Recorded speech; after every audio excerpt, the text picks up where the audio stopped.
Okay, so welcome everyone to this installment of the Virtual Science Forum Long Range Colloquium. My name is Babak Saraje, Indiana University. I'll be your host and moderator today. If it is the first time you're joining us, just a quick intro to Virtual Science Forum, which is an open, collaborative, and volunteer-run initiative. And our goal is to facilitate online scientific seminars and other events.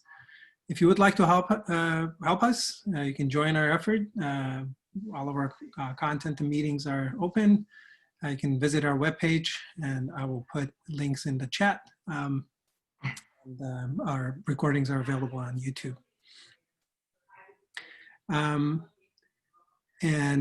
Just a quick thank you to Kavli Institute of Nanoscience in Delft that has been supporting our effort.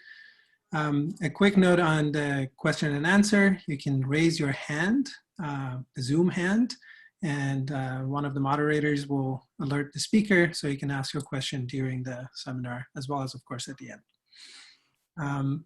Okay, so our colloquium today is, our speaker today is Pedram Roushan from Google Quantum AI effort, and he'll be talking to us about tuning quantum information scrambling in 2D systems.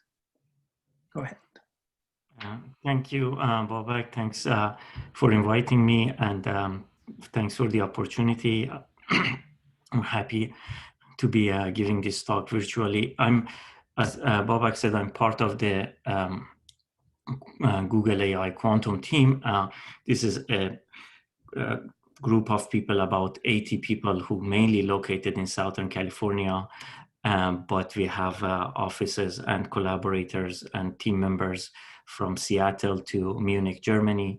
And we are having two main missions. One is to build an error-corrected quantum computer, and also, meanwhile, to advance the quantum technologies while we are searching for NISQ applications and trying to figure out what algorithms could be feasible with error mitigation only, essentially.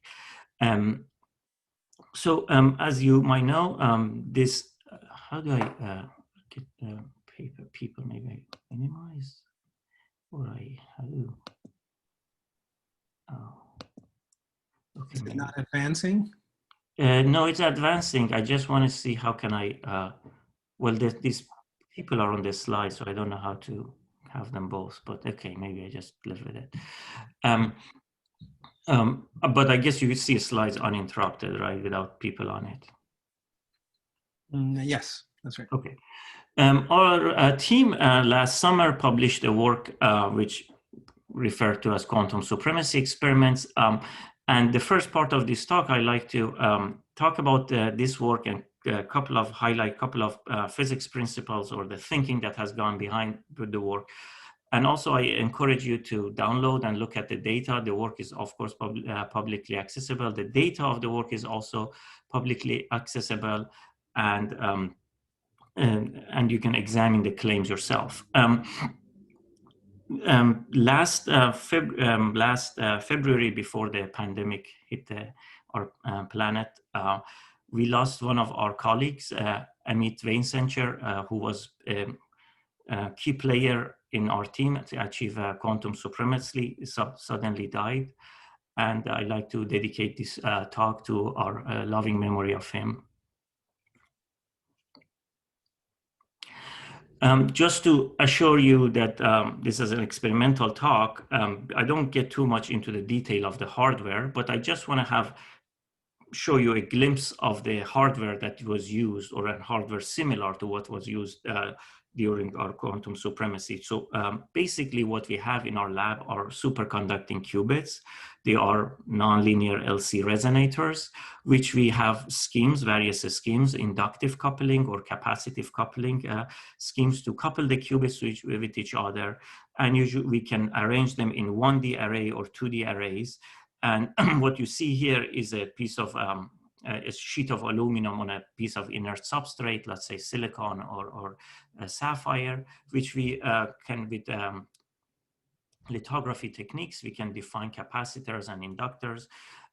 What is very important to take out of this picture probably, and you see the scale up there, is the fact that these objects are big, are very visible with naked eye. So we can bring wires, as you can see, we are bringing control wires from below to control the states of the qubits, change their frequency, or turn on and off the interaction between them by adjusting the frequency of the coupler, which is connecting the, the qubits. On the top, you see lambda over 4 resonators, which are used to read the states of the qubits. What is important here is that these linear resonators, their frequency are kind of shift based on the state of the qubits, and that is sufficient to know the states of the qubit being 0, 1, or 2, if we want to. And they are on some frequency comb that we can read them all simultaneously. So the state of the system of the qubits can be read in single shot, and you get a string of zeros and ones. This is a scheme that we used to make qubits a few years ago. The current scheme is more or less similar to this. So I want to talk about a little of the ingredients of the quantum supremacy, because when you think about it, it's a bit strange of an experiment.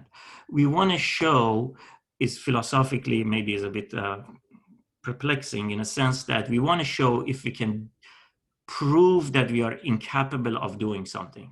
So of course you can make a shortcut and say, hey, look, I couldn't simulate it or I couldn't do it. And but I want to walk you through the steps or the things that has gone into this experiment to show that we didn't drop it quickly and say, okay, we can't do this. So there is lots of thinking has gone beyond this, which I want to emphasize.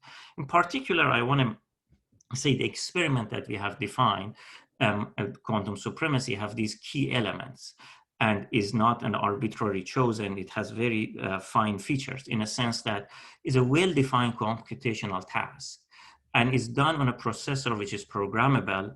And we have estimated the cost of doing it on a classical computer to be exponentially large, and it's been formidably hard essentially to do. Maybe you understand that with a couple of counterexamples, you know, if, and mainly I picked them up from Scott Aronson's description of the quantum supremacy work. If you say, can you simulate water, or some vague questions like that, or tasks like that, this doesn't really constitute a well-defined problem. So it's very important to the computational task to be very correctly phrased. Or if you have trained your dog to give you a high five, that is different. That's a very single purpose thing. We have a processor which can be programmed to a good degree to do various computational tasks, and I think during the talk this become obvious. Most of your physicists, and as like any other physicist, probably love phase transitions, but I want to tell you that that's a particularly may not be a computationally hard problem. Close to phase transition, every scale of the problem is doing the same thing, and probably there are very effective methods of knowing local observable or global observers of the problem. So not every problem in physics that attract you could be computationally hard. This has to be really done correctly. A good example is the boson sampling, which was proposed several years ago. This is a well-defined task. It says if we inject photon from one end of it, this interferometer, where does it going to end up on the detector? Is well defined, is done in these platforms that you can change the parameters and examine the results. And the cost of it has been proven by Aronson and Arkhipov to be computationally hard because it, you know, I forgot the term, not determinant, the other thing of a matrix that is known to be computationally hard. So is well defined. And our task is similar to that. So let me again walk you further into this. So there's two notions in here when you try to translate into a problem to do in the lab. One is the notion of complexity. One is the notion of fidelity. It's rather easy to create something complex. If you ask me, can you predict the motion of the water droplet in the top of a fountain? It's a very hard problem to predict exactly which of them go. So you can throw your keychain in the air. It's a very hard problem to predict exactly that motion. But that's not the point. We can make mess. We can make chaos in the lab very quickly. The key idea is to be on top of it when you generate that dynamic, and to have done it with high fidelity and high degree of controllability. So to guide you a little bit toward that, maybe this is a familiar example to you, that at least one criteria for it being complex, computationally hard, is at least it has to explore all the available Hilbert space to it. You know this famous example of billiard ball in a elliptical stadium versus circular stadium. One of them is eventually not going to ever get to the center of the stadium. So some of the available space, some of the available Hilbert space would never be explored. So you can imagine there are certain symmetries in the problem which allow simplification. So the first thing I want to show you is about if this available Hilbert space of 2 to the 53 qubits, 10 million billion dimensional Hilbert space is at least used. That's not sufficient, but at least necessary thing to do. Okay, so let me define the problem that we are exploring. Let me define the problem that we set ourselves to do. We have a grid of 53 qubits, or meant to be 54. One of them was broken. And there is a sequence of pulses, single qubit rotation around x-axis, y-axis by pi over 2, or around the axis halfway between plus x and plus y, which we call it square root of w. So you choose a random sets of them deterministically, you know which one you're applying where. And you have an entangling gate, which we call it Sycamore gate, close to ISWAP gate. And you apply a sequence of them. And at the end of the sequence, you get a bit string. You repeat the experiment over and over again, and we have about 40 kilohertz reproduction rate, so we can get bit strings about order of million in order of a few minutes. We can collect about millions of these strings of zeros and ones, 53 long strings. And this is the problem that has been discussed and been proven by Vazirani, if I'm not wrong, to be computationally hard problem. So let me go back to this notion of exploring the uniformly exploring the Hilbert space. Let's just start with a simpler example. Let's just take a few qubits. Let's say we pick 6 qubits, or we pick 9 or 12 qubits. And you repeat these experiments, you get bit string every time. But if you repeat it in the order of 100,000 times or so, you start forming probabilities. You can look at this. And what you're seeing on the x-axis, I have my counting scheme or sorting scheme, 0, 0 to the left and all the way to 1, 1, 1. You can have your own way of counting. And you see the probabilities. These are the signatures or associated with the circuit that you chose to run. Okay. And the claim is that even looking at this, it would tell you if you are uniformly exploring your available Hilbert space or not. That has its signature, and there's a theorem that I want to get into. So this should be obvious to you what I have done. I just run the circuit I showed you, and I just wrote down what bit string we got, and then we got it enough that you can divide it by the total number and get a probability. So the next step I would do for you is I just sort them, put the most probable ones to the left, and the least probable to the right. This is just sorting. And you start seeing the functional form of this distribution after you just do a simple step of sorting. And there is a theorem, which I would not go through, and hopefully let's just hope I can state it correctly, which says that, look, when you're rounding the circuit at the end, essentially you have a wave function, which in this orthonormal basis of bit strings, computational basis, can be written as a complex number multiplied by the bit strings, right? It essentially can be written this way, nothing fancy there. The theorems, and these prefactors are a bunch of real numbers and real and imaginary component to it.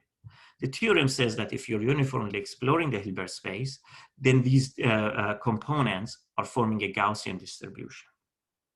And if they're forming a Gaussian distribution, then the histogram of them would be exponential, and the probability distribution of them would be exponential. The last step is rather trivial. But then what you're seeing in here would be logarithmic. I'm not forming the histogram of them yet.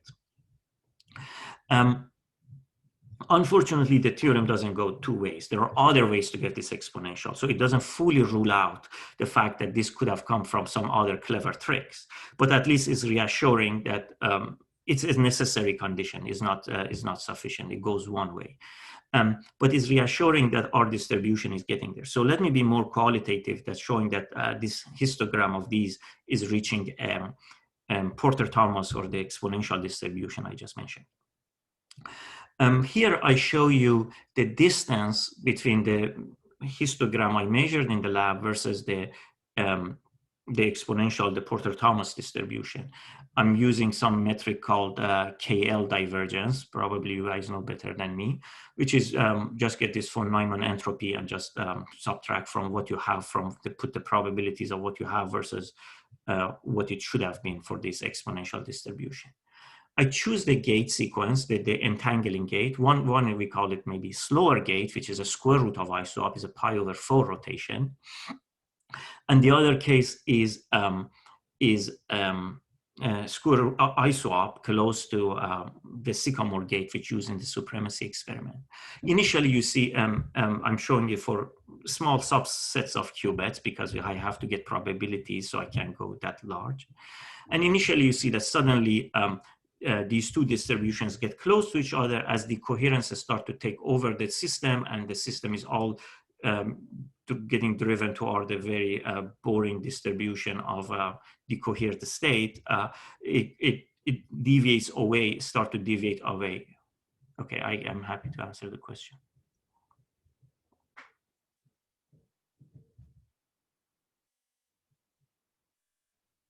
Okay, Xavier, go ahead. Mm-hmm.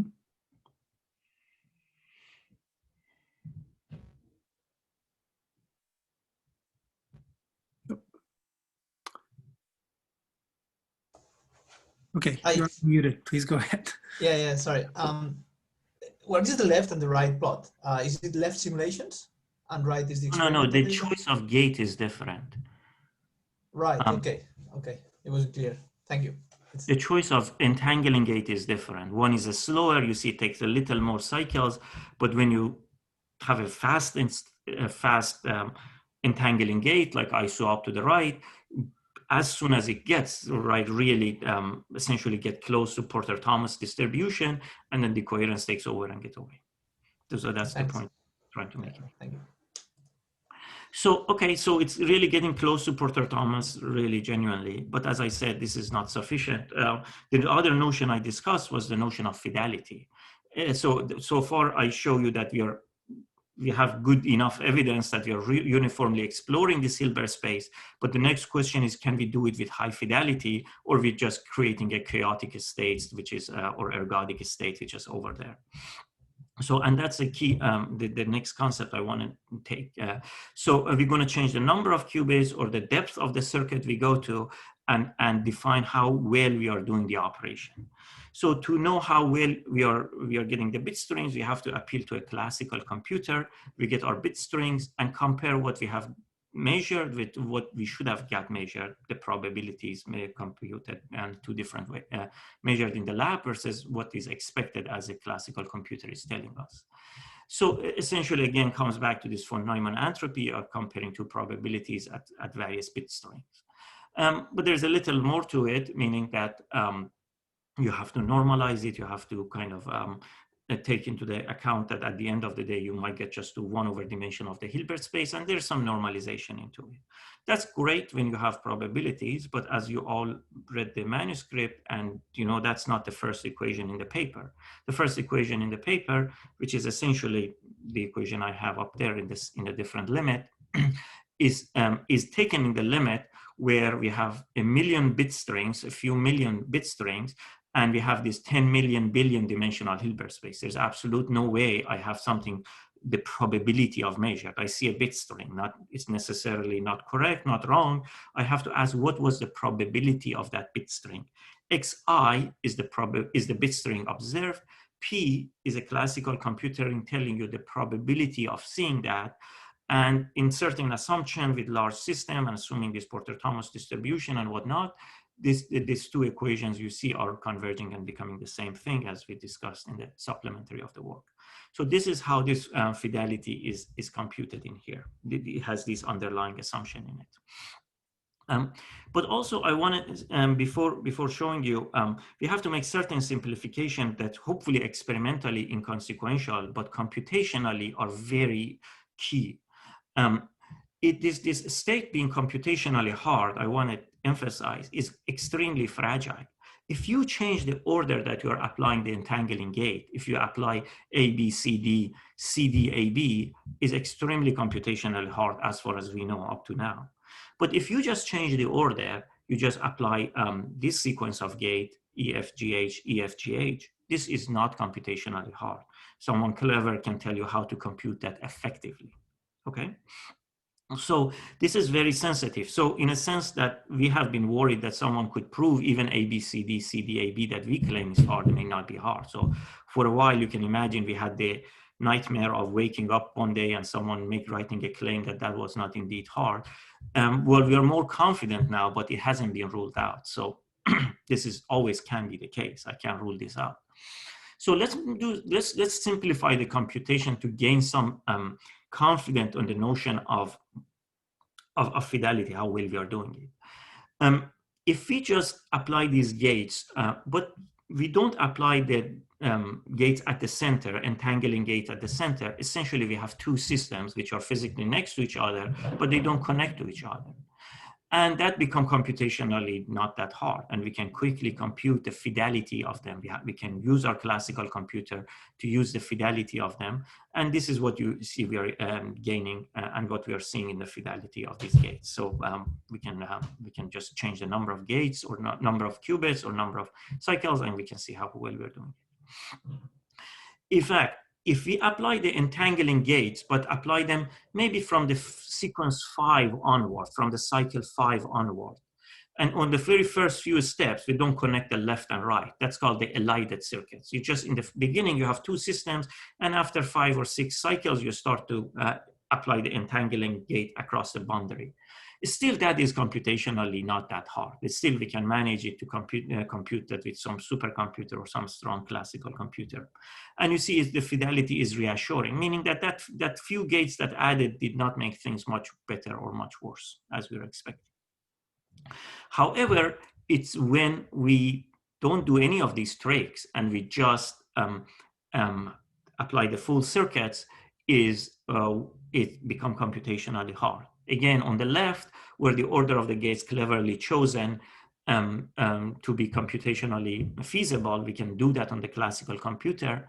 But on the right, when the order is chosen that we believe it cannot be simplifiable, then we just cannot do that anymore. And that is our claim to supremacy. So we are asking you to believe that changing this order, we can do the point on the left, this point on the 53 qubit 5 hours, we can do that. And we are asking you to believe that when we change the order of the gates a little bit, still we have the fidelity predicted. So note that on the right, we don't have any red point anymore because we just simply cannot do it. You might come and say, well, look, this is unfair because you are making lots of error. You have a low fidelity. You're not perfect. You're compare it with a perfect classical computer. But that would be a factor which doesn't appear in exponent. Is a prefactor. So things get simplified by the factor of the fidelity. So the sampling, if you ask the classical computer to do exactly the same task of sampling and producing millions of bit string, on that case, also the computation time comes down by that factor, but yet still inaccessible to the classical computer to actually do the work. So, and the fact that there is no point on the far right is our claim to supremacy, meaning that is just too hard to do classically. I want to talk a little, this is something very important discovery of the work, which we call it verification of the digital error model. This black line you see in here is just product of the individual fidelity of the elements that has gone into it. So you know the individual elements, how they perform, and you make the prediction of how fidelity should be based on making a product of the individual fidelities. And it's interesting that we can predict the final fidelity without doing it. Meaning that putting things together does not necessarily make it worse. When you scale up, and that's an extremely important message for error correction, that there's no other sources of error added to the system as a result of doing it. That of course means that we knew how to engineer crosstalk and whatnot to a good degree, but also meaning that there's no strange quantum mechanics or whatever kicking in. So we could have predicted the fidelity by just multiplying the fidelity of the individual components. Very important take-home message of the work. I want to talk a little bit about the timing, how long it takes to do this simulation, just give you a flavor of it. So let's say you just do a tensor product of making a large wave function, and try to do this simulation with your laptop, or you might, 20 years ago, you want to do it in Intel 386 or so. It doesn't take that long. If you are in the order of 30 qubits or so, you can do it in a matter of a minute or an hour. And as you go deeper and deeper, it doesn't really hurt in terms of timing. However, the problem is this wave function doesn't fit the RAM of any existing computer that we have. So if you have 54 qubits or so, it's very key to understand this has to be done in a RAM of a computer. The time it takes to send to the hardware and get back to the hard drive and back, it's just that's not how things should work or would work. So 48 qubit onward would not fit any computer that we have on this planet. So you have to take your job to a different planet. But of course, you're going to do more clever than that. You're going to do something better than that. And that is inspired by the Feynman path method, which you divide your system into 2 pieces. You can go further divide into 4 or 8 pieces, and then consider all possible ways that the left side and the right side can connect to each other, and consider all possible interferometry that the interference that they can have with each other. Sure, you're gaining on the memory. Look at the top axis. You can fit more in your memory. You're dealing with the smaller systems now, but you're losing in time. On the shallow depth or in the you gain in time. This is great, but on the long run, you see how this red region is invading the whole plot, and that's what we did. That's the approach we used. We had 53 qubits. It wouldn't fit anywhere. So there's a trade-off here. You can fit them in memory, but you lose in time. To be completely fair, I start dividing and I start giving the benefit of the doubt of the error we have, right? The computation gets simpler if you ask the simpler question of sampling rather than exact computation. So I'm showing you if you have 1%, 0.1% error versus 2% and 3% error. And you can see if our gates have about 3% error, the whole thing would have been totally trivial. You have to give the classical computer also this degree of freedom, and you have to relax that. So allow the classical computer also to make errors. And you can see at the end of the day, it would be not taking that long. We are about 0.5 or maybe 0.6% error. So we are more toward the left, and that's where the computation is still pretty challenging to do. There is another thing you might be doubtful about, and maybe there's some robustness into these bit strings. Maybe, these bit strings, you're going to get them regardless of how many mistakes you make. They're there. It's not a sensitive thing. But we are using random circuits. We have an ergodic dynamic. This ergodic dynamics is highly sensitive in the gate choices. I change one gate in here. And I apply square root of x, but on the computation, I'm going to assume it was a square root of y, or vice versa, or something of this nature. Just change one gate in this sequence. You see that the fidelity from the red line drops by 2 orders of magnitude. So it does not tolerate this gates error at all, this flip of gates at all. So the algorithm does not have a certain robustness that that you're just going through some funnel of basin of attraction, and at the end, you're going to get these bit strings anyways. No, it's extremely fragile toward these, toward these mistakes or gate errors. By now, you should have been reminded of this sentence from Salieri in the movie Mozart. Displace one note, and there would be no diminishment. There would be diminishment. Displace one phrase, and a structure would fall. And you know, when you read it, probably he was talking about Mozart work, or probably talk about quantum supremacy work. We just have to see how historians decide on this one. We don't know what he was exactly talking, but it's very close to each other as far as I can tell. So that, okay, let me say this, and then I conclude the supremacy part, and then we move forward on this. So this is the summary of the supremacy work, the number of qubits, the number of gates, and their error. I think this is important for those of you who are into NISQ application and near-term applications. The future technologies of the coming year cannot be very far from this, at least on Google side, I can speak. We're not going to be doing, if you have a proposal which takes 10 times more gates than this, probably is not feasible in our machines. So this is kind of gauge you in terms of the requirement for your algorithm to be feasible on our platform. And we believe that our work challenge the notion of extended church Turing thesis, which was proposed by Vazirani, and that is it has notion of effective computation in it. It's not just being capable of doing a computation. It has this notion of, is it feasible? Is it practical to do computation on the classical thing? So it's different from the church Turing thesis, and we're showing that there are computations that indeed are not that practical to do in classical computers. So that concludes the part on quantum supremacy, maybe, or the experiment. Now I want to show you a little on the physics of what these gates are doing and whatnot, but if there's a question, I can take it now. Sure. Shall we go ahead? Yeah, I do have one actually. So you mentioned, you put some numbers here and you said, well, whatever NISQ algorithm you want to implement in our device is going to be of this order of gates or whatever, I don't know, 400 gates. There was recently a paper by the Sandia team, Sandia National Lab team, where they actually investigated these open cloud quantum computers, where they showed that if the circuit is actually structured, such as unitary coupled cluster or any other type of circuits, it's actually, the fidelities drop much harder than in random circuits. Can you comment on that on this device, or did you try anything about this?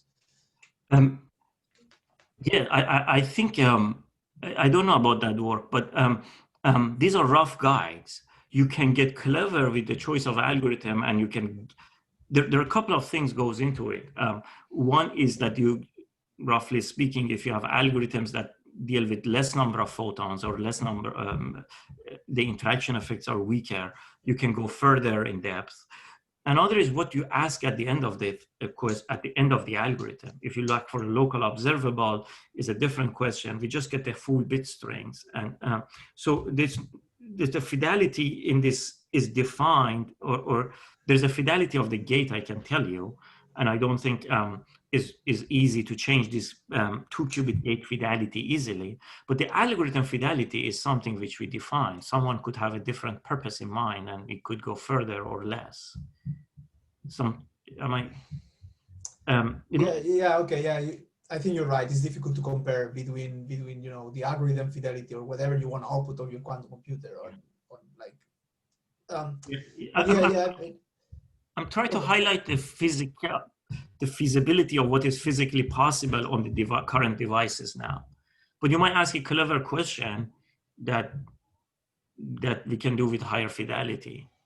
If you ask, for instance, about global magnetization or something, of course we can do far deeper, but that's not a challenging computational question.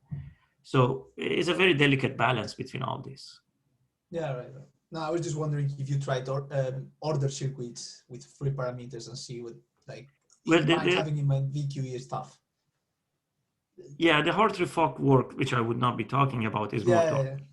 Yeah, I know. I'm aware of the work too. But yeah, thanks for the answer. Sure. Okay. So I want to, let's see how we do in time. I want to show a little on what happened on the circuits. I keep saying random circuits, ergodic behavior. So I'm trying to quantify it and show you something about how information scrambling, or how, I don't want to use the word chaos, but maybe that's familiar to you. So I just say it initially, because in the context of classical physics, at least that's how things started.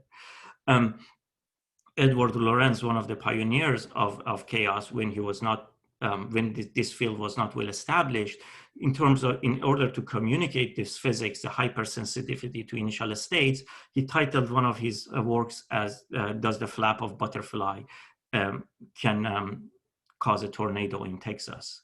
So it's just to highlight this thing. So let's just drag that concept to quantum physics. So you have a wave function, you evolve it at some point, after some time, you arrive at the final wave function, psi naught. You flip the butterfly wings and you have a slightly different wave function, and you evolve it and you get to psi 2. And you try to see how these two conditions, how these overlap of these two wave functions are different from each other.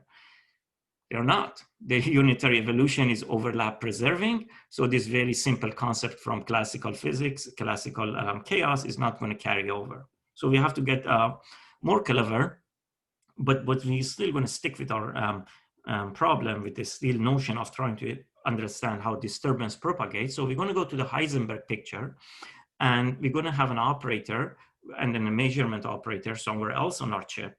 And these two are going to happily commute with each other in the Heisenberg picture. But in the Heisenberg pictures, the operators evolve and the states are stationary. And then as this disturbance propagates, this perturbation propagates in a space, these two operators fail to commute each other at a later instance of time. Well, some of you may be living in Heisenberg space, Heisenberg picture, but I got to come back to Schrödinger picture to figure out how to do this in the lab. If you just translate this problem that I just described in the Heisenberg picture in the Schrödinger picture, meaning that we are asked to make two wave functions, psi 1 and psi 2, which the order of applying V and U, V and W in them are different.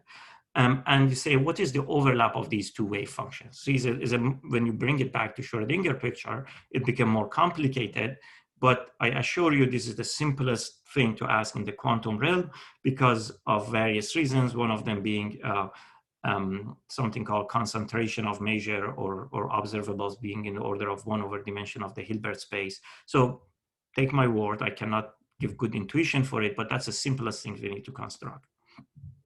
And there's a correspondence, what you measure in the Heisenberg picture or what you can measure in the lab, which is the overlap of these two wave functions and this commutator. So you can measure, you're asked to measure that in the lab. So the pulse sequence to capture that is as follows. You have a unitary evolution coming from a Hamiltonian that you're interested to understand is a scrambling, it's a chaotic power. And you apply it, and then you apply a perturbation like a flipped wing of a butterfly, and then you apply the same unitary on the U dagger of it. Basically, you note that every gate on the second part is the mirror symmetry inverse of the gate on the left part. So in an analogy, you're creating a disturbance, and then like an ink diffusing in a glass of water, and then you're inverting the time arrow to see if it gets back. If there's no butterfly in between, it's going to completely get back. And if there is a butterfly in between, it allows you to characterize the scrambling power of this unitary. And that's what we are going to do. And also note that the order of these operating psi 1, psi 2 is inverse of each other in time. So to have forward and backward evolution in same circuits, we use an ancilla, and conditionally coupled to that, we call it maybe a quantum clock, which allows you to register both evolutions at the same time. Depending on the state of this conditional coupling, you have both dynamics recorded at the same time. I'm not doing maybe very good justice explanation to it, but that is what this ancilla qubit is up there is doing for you, simplifying or compacting both circuits forward and backward in one circuit for you. So we're always going to measure these ancilla qubits. and an ancilla qubit is going to tell us about this scrambling power, this overlap function. So here's the simplest example that you can think of. We take a chain of 20 qubits, and we want to know how long it takes for the butterfly disturbance from the butterfly to reach to the one end of the chain, to the qubit 1. We couple qubit 1 to an ancilla to record what's happening there, and we do the butterfly operators and look at this expectational value of sigma y, and we call it out of time order. This is the definition of out of time order correlator. You see, when the butterfly is close to the qubit 1, very immediately this OTOC signal sensed it. It sensed the disturbance rating there drops from 1 to 0. And if it goes further and further away, it takes longer and longer time to get there. But that's very intuitive thing that you probably could have drawn it with pen without me telling you that we did this experiment. This is, I think if I'm not wrong, is a integrable system. So there's nothing mysterious in here. I'm just trying to show that our protocol is effective in capturing this physics. There is a little technicality into it. The signal doesn't look that clean to begin with. We run the whole thing without having the butterfly operator. In this limit, U and U dagger should completely cancel each other, but they don't, and you get the black line, which we call it normalization curve. That allows you, dividing this every curve by this normalization allows you to mitigate certain sources of error, and what you're seeing here is after this division. So it's a very clever technique that enables you to mitigate certain errors. As the signal is diminishing, still you can, by division, you can get a really nice looking signal. So forget about normalization from now on. I'm just going to show you only after division moving forward. So Pedram, can I ask a question there? Sure, sure. And so this drop in the correlator, do you know what kind of error actually causes that? It's mainly decoherence error. It's mainly decoherence. Okay. So noise and decoherence. I'm going to use this OTOC as a tool to tell me something about ergodicity and integrability of the system. So let me just do a 1D case where I know what's supposed to happen, but show to you that the protocol is capable of capturing this physics. In 1D chain of, I don't know, 16 qubits or so, we are going to use, let me see, square root of ISOP gate. But we're going to change the single qubit gates that we use. In one case, when we are using Z and minus net, Z is integrable. And in the case that we are using X and Y and minus Y gates as single qubit gates, they are non-integrable. And you can see that the OTOC signal shows very distinct behavior in these two cases. So what I want you to take out of it is that we are capable, or our protocol is capable to capture this integrability and ergodic dynamics. Yet these are all solvable models. These are all well known. I'm not talking about any new physics here. Most of you are familiar with these behaviors from these models. Here is when we apply it to our 2D grid of qubits. And the EG means entangling gate. So I'm going to change the choice of the entangling gate. One of them is ISOP, the lower row, which is similar to what we have done through the quantum supremacy experiment. The top row is the square root of ISOP, where the behavior is very different. For instance, note that note that it takes much more number of cycles for this propagation, for this disturbance to propagate, and we kind of interchangeably using the fact that disturbance propagating from the white qubit, the V qubit, to the system, or vice versa. Although we are moving the butterfly side to side, and we are measuring how long it takes. Is the commutator of V and W, or W and V kind of doesn't matter. But also you see another distinction in here, which is on the top where we have a square root of ISOP, you kind of see a diffusive behavior of propagation of this. And on the bottom is hit or miss, is very ballistic. When a qubit is hit, when the disturbance reach, it's going to be there. And it's much faster. And it shows that when we chose our supremacy circuit, when we talk about, I think on the depths that we claim supremacy is about 16 cycles. So it's really, you see that pretty much the whole qubit sets of qubits got affected, or the disturbance has reached. So the entanglement propagates, if you wish, but we are measuring OTOC, but I don't know if you want to interpret it that way or not. So very distinct behavior, but we can at least, we can look under the hood of this quantum supremacy and see how scrambling happened in our system, and if the entire chip was effectively needed for this simulation. Some of you might come from, I don't know, RPES or different backgrounds and be more familiar with different ways of representing this data. I'm just showing the same data slightly differently. Now I measure the distance between two qubits. Is exactly data like last slide. But now I'm measuring as a function of distance as the time goes. Originally at cycle 0, you can see nothing is affected, and as time goes by, the disturbance propagates, and OTOC signal reach the qubits further out. And on the left, you can see this diffusive nature of the propagation for the ISWAP gates, square root of ISWAP gates. And on the right, you see the ballistic, that, you know, there's a straight line. So it's a very, maybe you're more familiar with this dispersive plot in this way, but it's nothing new. It's exactly the same plot as the other plot.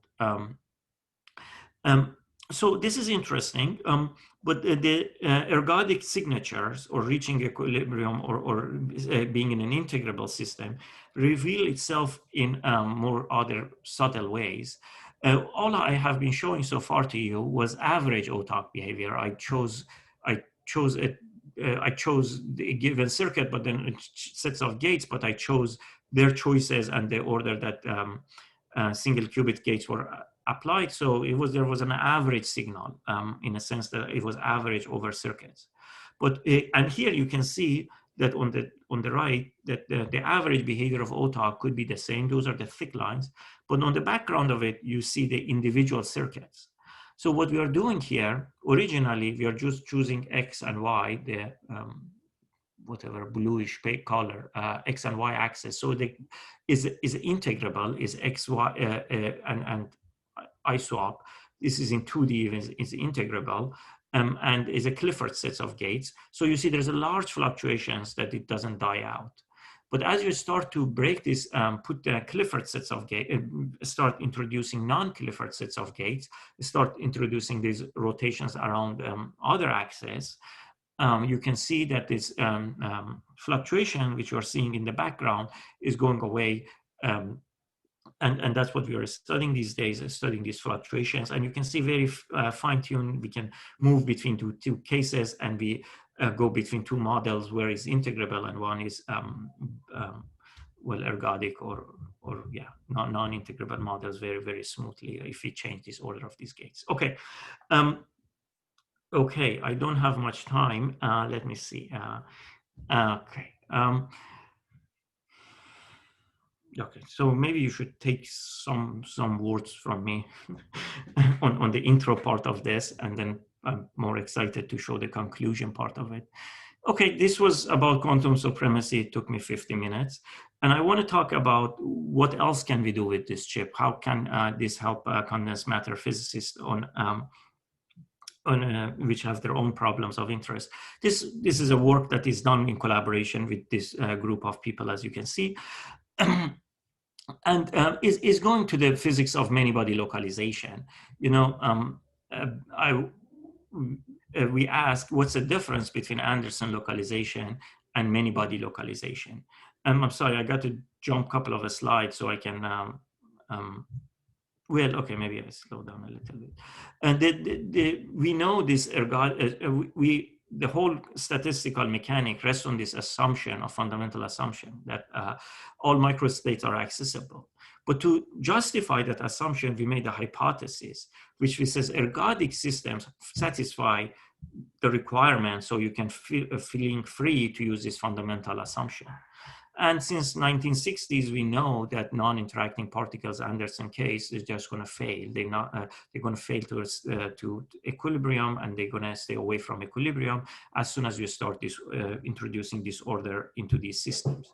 And for many years, we assume when there's interacting between the particle, that's not the physics, and we still things work. I'm really butchering history, but please forgive me, you know better than me. But just to simplify it, we are saying that this paper in 2006 brought the matter to attention that even interacting system may fail to reach thermal equilibrium, and this fundamental assumption may not be applicable to them. So here in this slide, we are showing that, yes, indeed, the particle diffusion doesn't happen. And then when you start adding disorder to the system, this is a chain of 9 qubits, they're going to stuck under expectation value of local observables, magnetization, or a number of particles in this case, is going to be just away from equilibrium to a plateau before the decoherence takes over. And here you can see that as you start to adding disorder to the system, the asymptotic value of this, as you add disorder, is just going to away from equilibrium and just not going to go anywhere. Okay, so this is not a novelty. This has been observed by many people. But here's the experimental thing that we added to this study. As you might know, the best language, or the very more appropriate language to talk about these many-body phases, is speaking of tau spins. These are in the limit of very, very high disorder. They become like local Z operators, but they're more than that in the MBL phase, meaning that there's a tail of the wave functions that extending beyond the qubits, and it causing some non-local interaction between the qubits. So the first thing we want to do is to come up with a proposal to probe this physics. And so you can have an evolution. You can put one qubit on the equator and watch its evolution, and you can manage to record that, let's say the blue signal, and you can change a qubit further away from it. If this was Anderson localized and there was no interaction and there was no tau spins, the evolutions would not care about that. They would be they would be identical. There's no connection between parts. There's no interaction. But if there is interaction, and if this is meant to be different from Anderson localized case, then you will see a slightly different dynamics. And that's how we start to probe these JIJs that you see in this tau spin basis. So here's an example of a measurement we did. So we put one qubit I on equator, and then we start flipping the qubit J, and then we manage to measure JIJ and subtract them. And here are the values that you see in a chain of 15 qubits, how the magnitude of JIJ measured from the difference between the observed value of sigma x. I forgot the detail of exactly how to translate that to JIJ, but I think we figure out the dominant component in the frequency domain and then subtract how much it got shifted. So here is a little more of that for two values of disorder, and I'm putting it to the exponential or logarithmic scale, so you can see how well we can resolve these JIJs as a function of sites, as a function of distance between the two sites. It was non-trivial by any means. And also, after you have done that across the chip, you can form a histogram of them, and that is plotted up here. You can see the values of JIJ as a function of the size, and this is the histogram of them, how they're forming, and what kind of values you can expect in terms of the histogram distribution of the measured values. A question by Anton. Yes, thank you. So I perhaps missed something, but I thought in order to observe many-body localization or to study many-body localization, you need to prepare a highly excited state in a static Hamiltonian. And both actually are, I don't quite realize how you do this with a superconducting qubit network. And in particular, how do you make a static disordered Hamiltonian? Well, if I could make this Bose-Hubbard Hamiltonian, would you be happy? Oh, I would be even happy with only the Pauli matrices. So the governing Hamilton. So we are talking about rotating frame. I think sometimes I need to clarify that we are. This is not the Hamiltonian of the system. We're dealing with the rotating frame. This is the Hamiltonian of the system in the rotating frame, where U is about 200 megahertz and J can be 40, 30 megahertz. So U and J are very comparable. And then HI can be anything you like, but is in the so there is a band of qubits that are formed on top of the 6 gigahertz that you're familiar with, or around that 6 gigahertz that you're familiar with. They're forming the band, and the dynamic in that band of states is governed by this Bose-Hubbard Hamiltonian. Oh, I see. So you are actually tuning the qubit parameters statically. You are not applying gates anymore. Sorry, I should have said that. You're right. Ah, okay. All right. Got it. Thanks. And this is the governing Hamiltonian. I just going very quickly in here because I'm passionate to show you guys this. Okay. So there is no local interaction between the qubits. And my next goal is to show to you that as a result of that, entanglement grows between the two qubits, between the remote qubits. So here we are changing the geometry, 15 qubits, or first 1D chain. And then we split it to 2 times 2, 5 to 2 a ladder geometry, and then we go 3, 5, 5. And we measure entanglement of formation, which either you know what it is, or me explaining what it is not going to shed insight on it. It's a mathematical description. You measure the 2-qubit density matrix, and from the reduced density matrix, you extract that. But the key that you need to know is that this is what to call it? Did I have it here? Is an affirmative signal, meaning that you can, if it only get positive if there is genuine entanglement between them. It's not going to confuse with entanglement with other things or environment or anything. As you see, it's getting the entanglement reach from qubit A to other qubits. It takes longer. If you're confined into 1D geometry, it takes longer, and it becomes weaker because there's a monogamy of entanglement. So by the time A wants to entangle with B3, it's also entangled with many other qubits. And in 2D, it's getting faster, but again, because there's so many candidates to entangle to, so the overall signal gets weaker.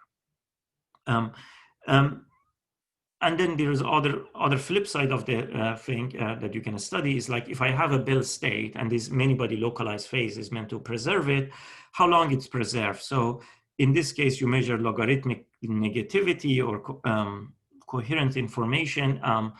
Again, these are very highly unintuitive definitions to me, but Michael told me that we got to use them. That's his call. But it shows you that how well a Bell state is going to survive in this environment. And this is, I think, the key experiments to be done if you want to seriously think about these systems as the memory effect of these systems. Anyways, I want to stop in here. I want to say this, that the quantum supremacy experiment achieved about a year ago was a really milestone for the entire community. This is work of us working on the frontier of it, but it really rests on the shoulder of many people in other superconducting community labs, and also in the shoulder of the big quantum information community, which has been with us since 2000. And we genuinely believe in an achievement of the community by not just saying it, by having many means of collaborating with academic and industrial ways. So feel free to reach me. There are many programs that we do that to approach the community, engage with the community, and learn from the community and advance on this together. If you're physically in Santa Barbara, let me know, and I show you the lab. But the programs are besides that and exist. Anyways, thank you. Thank you, Pedram. So we will have some time for Q&A and discussion. Before that, I just wanted to quickly mention that in 2 weeks' time, we'll have our next colloquium, which will be by Brian Skinner of Ohio State University. And I'll put the link in that, for that also in the chat. All right, any questions?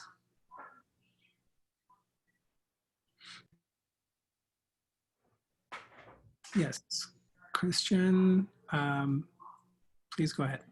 Oh, please go ahead. Oh, I think 2 people are trying to unmute you. You can unmute yourself. Okay, perfect. Thanks. Yes, so I had a question about sort of the relationship between the sort of first results you showed about the sort of computational complexity and then this ergodic behavior that you then showed next.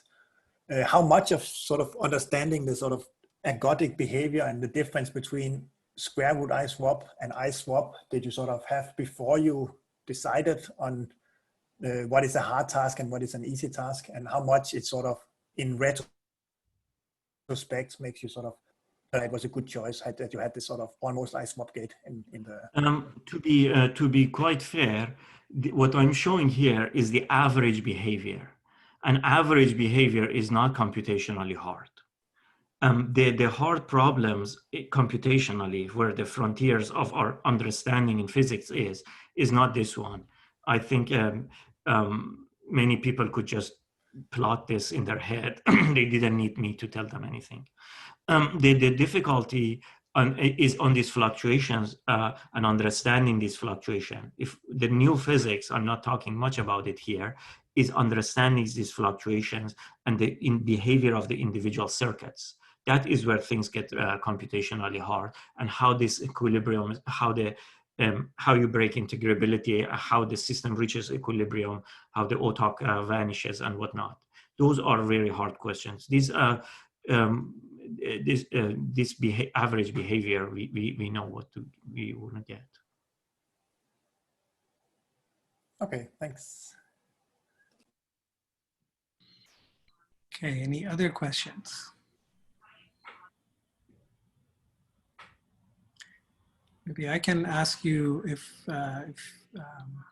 you would comment on, there was a bit of controversy about you know, this classical estimate of the classical computer time.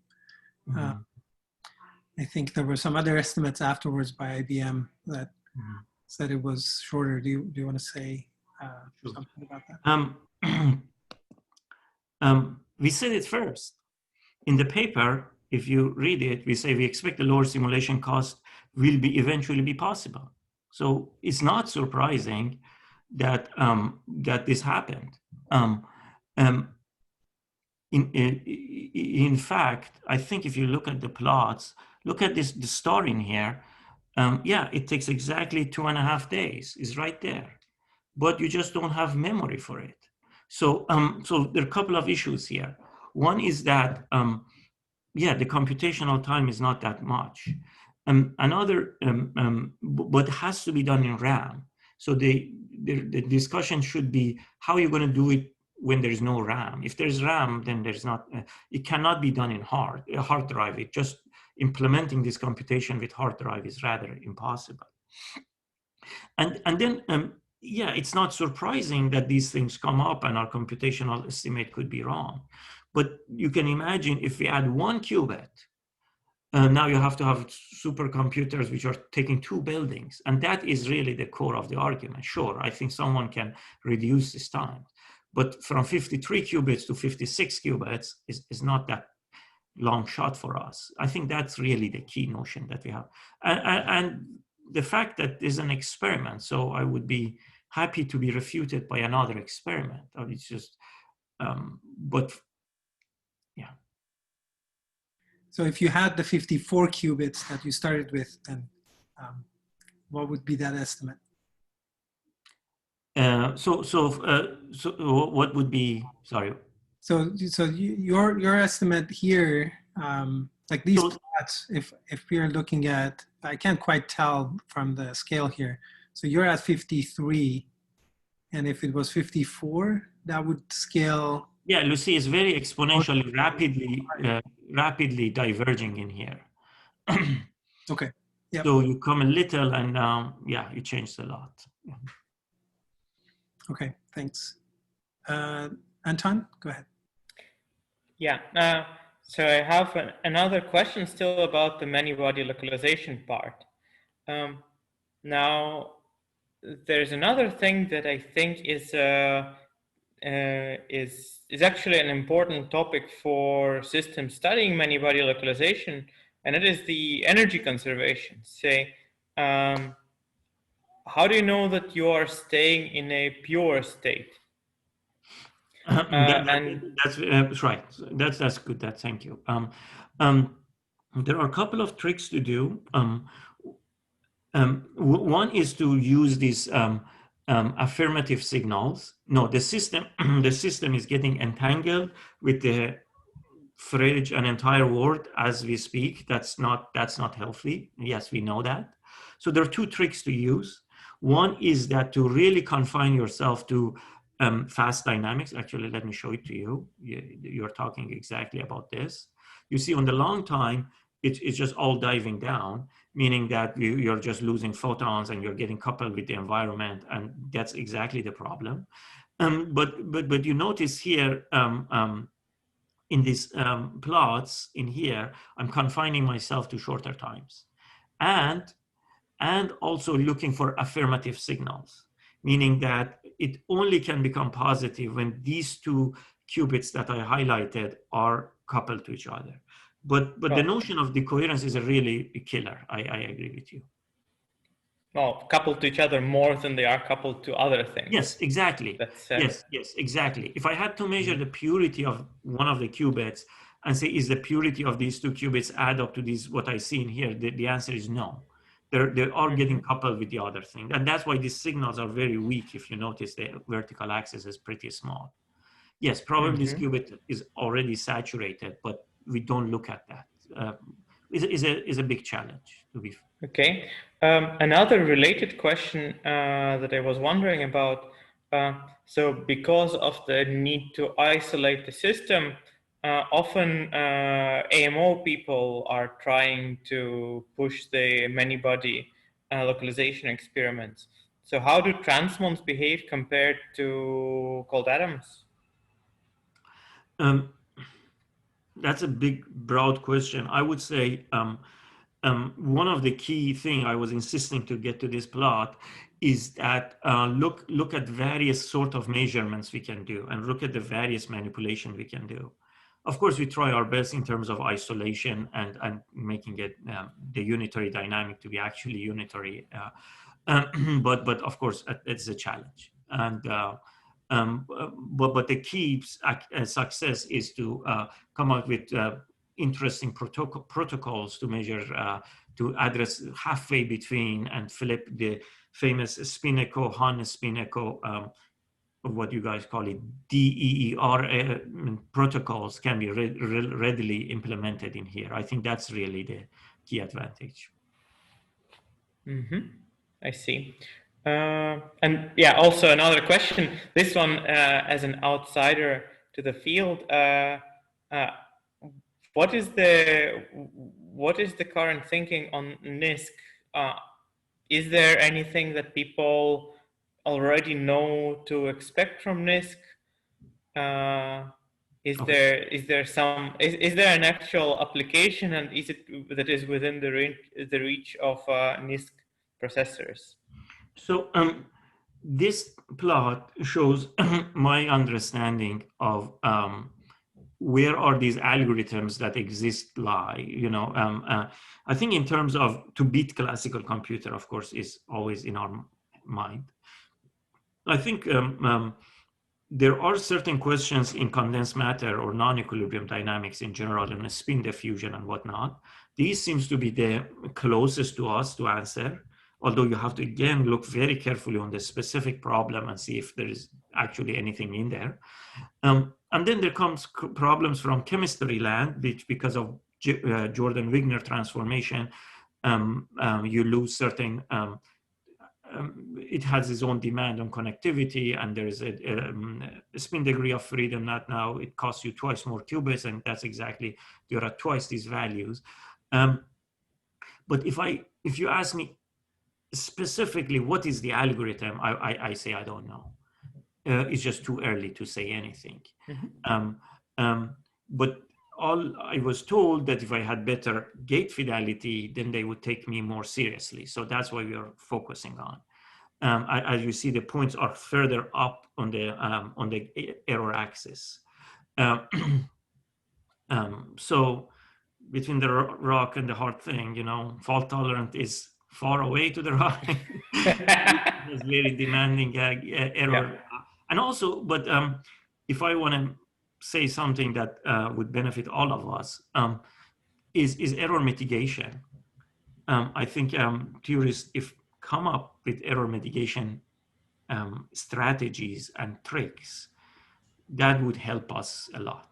I think that's where just expecting gate fidelity going to drop is going to be non-feasible. The Hartree-Fock experiment shows that you have to get into error mitigation land. And that is where you start to meet. That's because the coherence is a property of the fabrication, and the defect in a crystal that you deposited is not going to go away by order of magnitude every year. So we're going to be limited to coherence. Maybe we do a very good job in controlling systematic error, but the coherence is going to become always a limit, and that is where error mitigation become key. All right, thanks. Thank you. And so maybe a final question, if there is one. If not, can you tell us what is the current sort of entangling gate error on this plot that you're showing? What is your current, the same level or? Let me see, I think there was a, I think I had it, maybe it's more into supplement. Okay, I think this is a, oh, sorry. Okay, so this is a good one, more or less. This is main figure in the supremacy paper. So on the single qubit gate errors are far to the left, so we can, in the order of 10 to the minus, I can't tell if it's, I think it's logarithmic axis too. Okay, yes, and then let me see, 2 qubit cycle. The blue is what you should care. The green is some hybrid version, which you multiply 0.16 by 2 and subtract it from 93. I don't know why we did that. Blue is the good one. Blue is the good one, and orange or whatever is the readout challenge. But most algorithms, when you guys care about 2-point correlation functions, we can do a lot better on readout. Yeah, we're already doing better in readout, but I don't think condensed matter people are that picky on readout because you can do tricks, you can have a correlation. If you don't ask for the entire bit string of the system, for the a few point correlation function, you could have readout correction matrices. So readout can be overcome for condensed matter applications. For error correction, of course, is a different business. But you look at the blue one, so 1%. Okay. Thank you. I don't see any other questions, so let's thank Pedram again. Thank you. And here I simulate a whole audience of clapping for you. All right. Thank you so much. Sure.